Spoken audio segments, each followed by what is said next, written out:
আসসালামু আলাইকুম। মেজবানি গরুর মাংস আজকে রান্না করব। চলুন দেখে আসি কিভাবে রান্নাটা করব। মেজবানি মাংস রান্না করার জন্য দিয়ে নিচ্ছি পেঁয়াজ পরিমাণ মতো,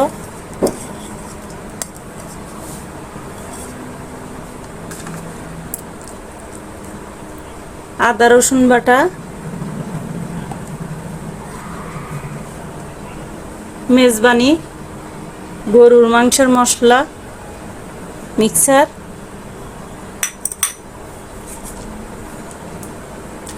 দুইটা তেজপাতা,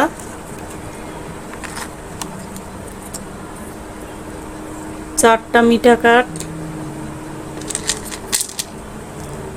4-5টা এলাচ আর 4-5টা লবঙ্গ দিয়ে পরিমাণ মতো সরিষার তেল দিয়ে রান্নাটা করব। এই রান্নায় সরিষার তেল দিয়ে করতে হয়। আর দিয়ে নিচ্ছি 2 চামচ টক দই,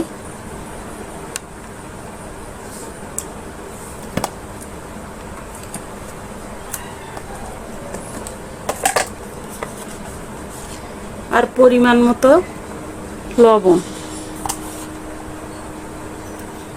দিয়ে মাংসটা ম্যারিনেট করার জন্য আধা ঘন্টা রেখে দেব। ভালোভাবে মাখিয়ে নেব। এখন মশলা 30 মিনিটের জন্য ঢাকনা দিয়ে রেখে দেব। 30 মিনিট রেস্টে রাখার পরে এমন হয়েছে। এখন চুলায় বসাই দেব রান্নার জন্য।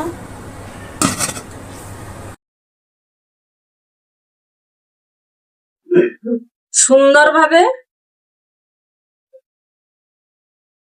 বলক উঠে গেছে, সুন্দর ঘ্রাণও বাইর হচ্ছে। সরিষার তেল দেওয়া তো সরিষার তেলের একটা ফ্লেভার আছে।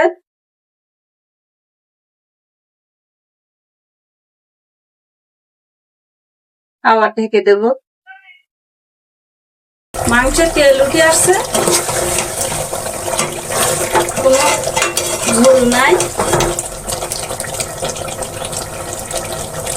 এখন সিদ্ধর জন্য পরিমাণ মতো পানি দিয়ে নেব। গোশটা ভালোভাবে সিদ্ধ হয়ে যাবে। গরুর মাংস ভালোভাবে সিদ্ধ করা দরকার।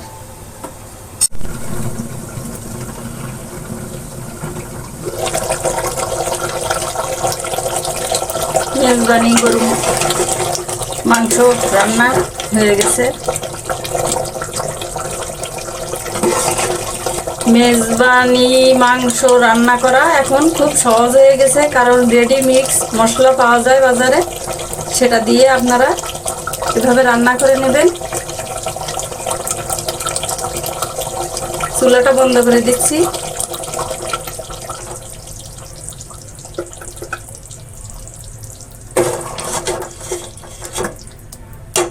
খুব সুন্দরভাবে রান্নাটা শেষ করলাম।